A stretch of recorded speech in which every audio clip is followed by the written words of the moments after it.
जब पेटीएम का आईपीओ हुआ था तो वो इंडिया का आज तक का सबसे बड़ा आईपीओ था। तब के पेटीएम के शेयर प्राइस थे 2000 से लेके 2150 के बीच में। This was higher than ever before. और 18,300 करोड़ रुपए के शेयर्स की सेल हुई थी। It was biggest in the history of India. सबको गारंटी मिल गई थी कि इंडिया पेटीएम फिनटेक इंडस्ट्री का बादशाह है और यही सबको आगे लेके जाएगा। वहीं आज पेटीएम के शेयर्स हैं 438 रुपीज के। रोज लगातार 3 दिन 20% गिरते रहे। क्यों? आरबीआई ने पेटीएम बैंक को बंद करने के लिए बोल दिया। क्या पेटीएम के ट्रांजैक्शंस भी बंद होने वाले और कितनी प्रोबेबिलिटी है कि बंद हो जाएंगे? अब पेटीएम के पास कोई बचने का रास्ता है भी या नहीं?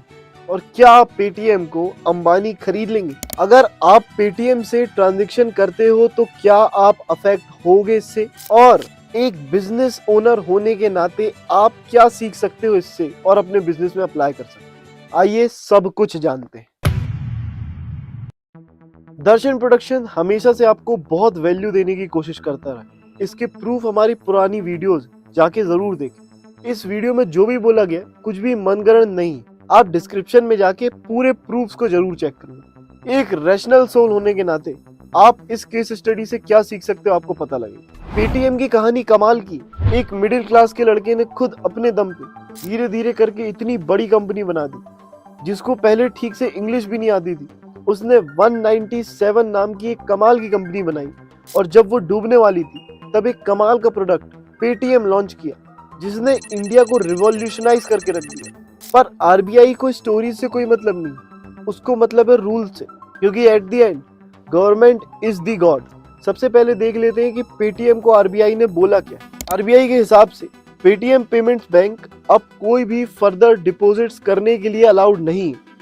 क्रेडिट ट्रांजैक्शंस मतलब टॉपअप्स, वॉलेट, फास्टैग्स या क्रेडिट कार्ड कुछ भी नहीं कर पाएगा। बेसिकली आरबीआई ने पेटीएम पेमेंट्स बैंक पे बैन लगा दी। इस बैन के लिए 1 महीने का लोगों को टाइम दिया कि जितने भी पैसे हैं इधर उधर कर लो, निकाल लो, खर्च कर लो, इसके बाद ये नहीं चलेगा। पर आरबीआई ने ऐसा क्यों किया? असल में ये डिसीजन अचानक से नहीं लिया गया और ये कोई शौक वाली बात भी नहीं है। पेटीएम और आरबीआई के बीच में बहुत लंबी हिस्ट्री है।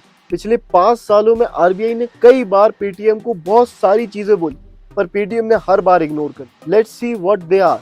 सीएनबीसी टीवी 18 ने इसके ऊपर एक पूरी डिटेल रिपोर्ट निकाली जो आरबीआई के 1 पेज नोटिस में ऑफ कोर्स नहीं थी। पेटीएम में अभी 35 करोड़ वॉलेट्स हैं, जिसमें से 31 करोड़ वॉलेट्स इनएक्टिव। कई केसेस में ऐसा देखा गया कि एक पैन कार्ड को 1000 अकाउंट तक से रजिस्टर किया गया। अब अगर देखा जाए तो आदित्य बिरला जैसी बड़ी कंपनी डायरेक्ट कस्टमर्स को लोन्स क्यों नहीं देती और इंश्योरेंस क्यों नहीं देती? क्यों वो पेटीएम के साथ रजिस्टर्ड है और पेटीएम का यूज करती है? ऑफ कोर्स क्योंकि पेटीएम के पास कमाल की टेक्नोलॉजी है, बहुत सारे लोगों का डेटा है। पेटीएम के पास इतने सारे बैंक अकाउंट्स हैं और पहले से बहुत सारे लोगों की केवाईसी है, तो मतलब लोग पहले से ही वेरीफाइड है। अब कोई भी आके जो पहले से वेरीफाइड है 5-10 मिनट में लोन या इंश्योरेंस ले सकता है। पर दिक्कत निकल के ये आ रही है कि केवाईसी के बेसिक प्रोसीजर्स को ये ठीक से फॉलो नहीं किया गया है Paytm. KYC anti money laundering rules का भी वॉयलेशन देखने मिला। ये सब काफी लंबे समय से चलता आ रहा है और जब आरबीआई को धीरे धीरे करके ये सब पता लगा और आरबीआई जब भी पेटीएम को इन सब चीजों के बारे में कोई पेनल्टी देती थी तो या तो पेटीएम पैसे दे देता था पेनल्टी के रूप में, या तो कंप्लायंस रिपोर्ट दे देता था। कंप्लायंस रिपोर्ट मतलब बेसिकली हमने जो गलती की वो हमें पता है, हम इसे ठीक करेंगे। इन रिपोर्ट्स में भी जो डेटा प्रेजेंट किया गया वो भी गलत था। साथ में बैंकिंग के कुछ इंपॉर्टेंट रूल्स होते कि अगर आपका एक बैंक है और दूसरी कंपनी है तो बैंक और दूसरी कंपनी को आप मर्ज नहीं कर सकते। ये बिल्कुल अलग अलग रहेंगे। इनके सर्वर्स, इनके एम्प्लॉइज, इनकी बिल्डिंग्स, हर चीज अलग रहनी चाहिए, क्योंकि बैंक एक बहुत ही रिस्पॉन्सिबल बिजनेस है। लोगों का पैसा और बहुत ही इंपॉर्टेंट और पर्सनल डॉक्यूमेंट्स और इंफॉर्मेशन आपके पास है, तो आप वो किसी के साथ शेयर नहीं कर सकते। That is very confidential. पर पेटीएम की बिल्डिंग भी सेम है और उनके जितने भी दूसरे वेंचर्स है सेम सर्वर से ऑपरेट हो रहे हैं। ऑफ कोर्स इसको लेके सबके सब विजय शेखर शर्मा को रिस्पॉन्सिबल मान रहे, पर विजय शेखर शर्मा के साथ पूरा का पूरा बोर्ड वो पूरा रिस्पॉन्सिबल है इन सब चीजों को लेकर। इतने सारे वायलेशंस के बाद आरबीआई एक नोटिस देती है 31 जनवरी 2024 को, और उस नोटिस में साफ लिखा हुआ था कि 29 ऑफ फरवरी को सारी चीजें जो भी पेटीएम अभी कर रहा है बैंकिंग से रिलेटेड है, सारी बंद हो जाएंगी।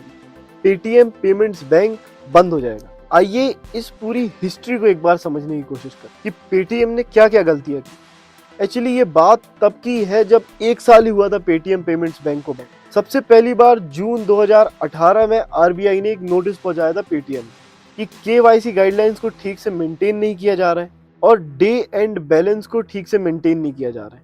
तब पेटीएम के ऊपर टेम्पररी बैन लगाया गया था न्यू अकाउंट्स खोलने के लिए आरबीआई के द्वारा, पर दिसंबर 2018 में ये बैन हट जाता है क्योंकि पेटीएम कंप्लायंस रिपोर्ट सबमिट कर देता है, माफी मांग लेता है और अश्योरेंस देता है कि ये सब अब से नहीं होगा। फिर अक्टूबर 2021 की बात है, पता लगा कि पेटीएम ने जो भी पहले इन्फॉर्मेशन दी थी वो गलत थी।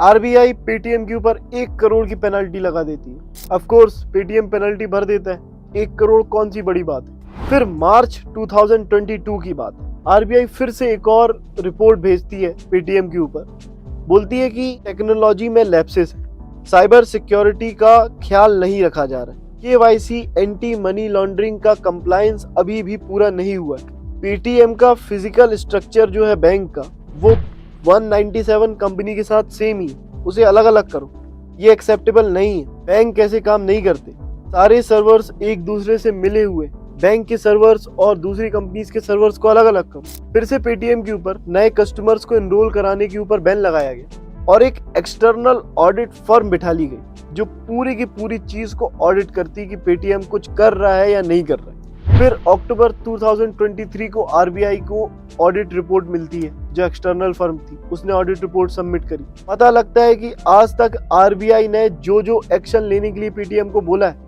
आज तक पेटीएम ने कुछ भी एक्शन सही से नहीं लिया। प्रॉब्लम्स अभी भी पूरी की पूरी जिंदा है। 2023 के अक्टूबर में 5.39 करोड़ की एक पेनल्टी पेटीएम के ऊपर लगाती है आरबीआई और ऑफ कोर्स 5 करोड़ कौन सी बड़ी बात है, ऐसे ही दे देता है पेटीएम। और भी चीजें पता लगती है कि पेटीएम अपने बेनिफिशियल ओनर्स की आइडेंटिटी नहीं पता कर पा रहा है, पे आउट ट्रांजेक्शंस ठीक से मॉनिटर नहीं हो रहे, रेगुलेटरी सीलिंग्स को फॉलो नहीं किया जा रहा है। मतलब अगर एक पॉइंट है कि इससे ज्यादा की ट्रांजेक्शन नहीं हो सकते, उसको फॉलो नहीं किया जा रहा। करोड़ों के ट्रांजेक्शन हो रहे हैं पेटीएम से। साइबर सिक्योरिटी के जो भी इंसिडेंट्स होते हैं पेटीएम उनको रिपोर्ट ही नहीं करता। Video based customer identification process जो इन्होंने खुद बनाई थी उसको ठीक से फॉलो नहीं किया जा रहा है। इन सब चीजों के बाद 5 करोड़ का फाइन लगाया गया था। अब इतने सब के बाद कोई भी बिजनेसमैन होता तो वो सतर्क हो जाता, अब सब ठीक कर लेता। कोई भी बोर्ड मेंबर्स होते तो वो बहुत ध्यान देते चीजों के ऊपर, पर इन्होंने आरबीआई को सीरियसली नहीं लिया। बोर्ड मेंबर्स जो इन सब चीजों के लिए स्पेशली रिस्पॉन्सिबल होते इन सब चीजों के ऊपर ध्यान ही नहीं दे रहे थे। और जैसा कि शुरू में ही बताया गया कि 35 करोड़ पेटीएम वॉलेट्स है, जिसमें से 31 करोड़ इनएक्टिव है। मतलब इनमें हो क्या रहा था और क्या हुआ था, मतलब थोड़े तो मनी लॉन्ड्रिंग के कंसर्न्स जागृत हुए।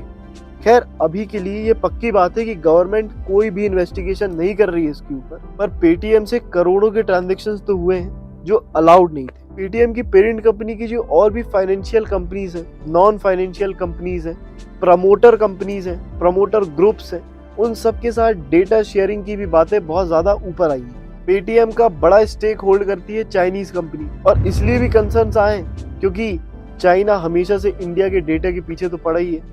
अब देखते हैं कि इन सब के ऊपर विजय शेखर शर्मा का क्या रिस्पॉन्स था। उन्होंने ट्वीट किया, टू एवरी पेटीएमर, आपका पसंदीदा ऐप बिल्कुल ठीक से काम कर रहा है और 29 फेब के बाद भी करता रहेगा। इंडिया की डेवलपमेंट, फिनटेक और आगे की एम्बिशंस के बारे में बातें की गई।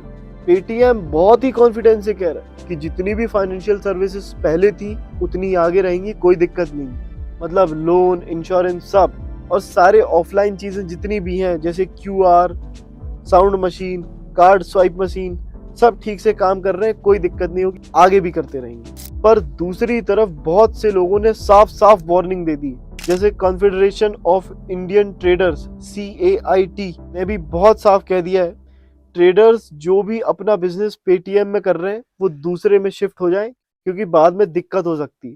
क्योंकि पेटीएम बैंक ने बहुत सारे वॉयलेशंस किए और आरबीआई ने उनको बहुत सारी वार्निंग्स भी दी, तो ऐसा तो नहीं लगता कि पेटीएम पेमेंट्स बैंक बचने वाला है। नोटिस में भी साफ साफ लिखा है कि बैंक तो जा रहा है, इनका बैंकिंग लाइसेंस ले लिया जाएगा। पर हो सकता है कि कुछ हो जाए, विजय शेखर शर्मा कुछ कर दे और बचा ले पेटीएम पेमेंट्स बैंक को। अब बात आती है पेटीएम वॉलेट की।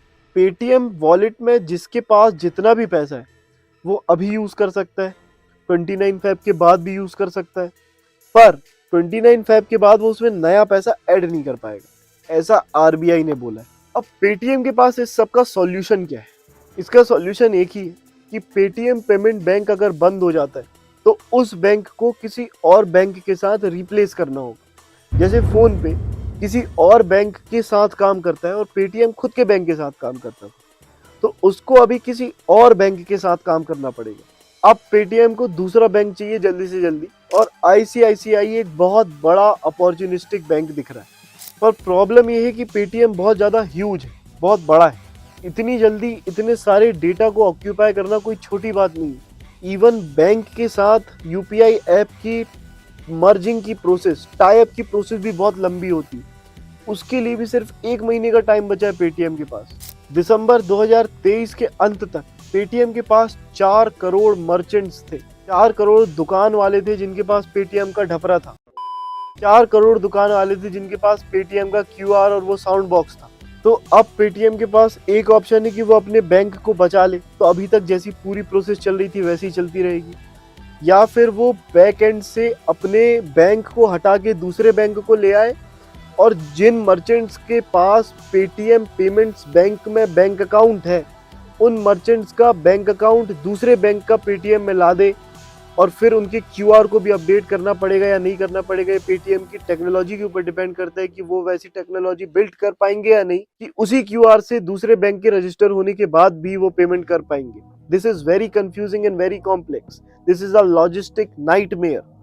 ऑफ कोर्स फोन पे, भारत पे, रेजर पे, इन सबको बहुत ज्यादा फायदा होने वाला है। जैसे ही पेटीएम के शेयर नीचे जाने लगे, जियो फाइनेंशियल सर्विस के शेयर्स 15% ऊपर चले गए, क्योंकि मार्केट में एक अफवाह बहुत ही तेजी से फैल रही है कि अंबानी साहब HDFC बैंक के साथ मिलके पेटीएम को खरीदने वाले। अभी तो बहुत कंफ्यूजन है कि इस स्टेट में आरबीआई अलाउड भी करेगी कि नहीं बिजनेस को बिकना, या फिर थोड़े कंप्लाइंसेस हो जाएंगे, थोड़ी चीजें हट जाएंगी, उसके बाद ये चीज बिकेगी। अभी तो कुछ समझ में नहीं आ रहा। बैंक्स भी शायद वेट ही कर रहे हैं कि आरबीआई परमिट करे कि हम इनके साथ पेटीएम के साथ टाई अप कर पाए। और बैंक्स के लिए भी सोच पाना बहुत मुश्किल है कि इतने सारे अकाउंट्स हैं जिनका कुछ का तो केवाईसी भी नहीं हुआ, तो इतने सारे केवाईसी करना, इतने सारे अकाउंट्स एक साथ लाना, ये कैसे होगा? This is a big problem, like a very big problem. बहुत सारे बिजनेस इसी चक्कर में सफर कर रहे हैं, उनको बहुत जल्दी बहुत बड़ा बनना है। जल्दबाजी में वो कुछ ऐसे स्टेप्स ले रहे हैं जो उनके बिजनेस को पूरा खत्म कर दे रहा है। बायजूस की वीडियो भी आप दर्शन प्रोडक्शन में देख सकते हैं। और अब ये पेटीएम। दर्शन प्रोडक्शन उम्मीद करता है कि सब कुछ ठीक हो जाए, जैसे पहले था वैसे ही हो जाए। और मैं उम्मीद करता हूँ कि आपको दर्शन प्रोडक्शन की डॉक्यूमेंट्रीज पसंद आ रही होंगी। अगर पसंद आ रही है तो कमेंट सेक्शन में अपने व्यूज़ बताएं, सब्सक्राइब ज़रूर करें, वीडियो को लाइक करें। हम बने आपके साथ, आप भी बने रहिए हमारे साथ। बहुत बहुत धन्यवाद।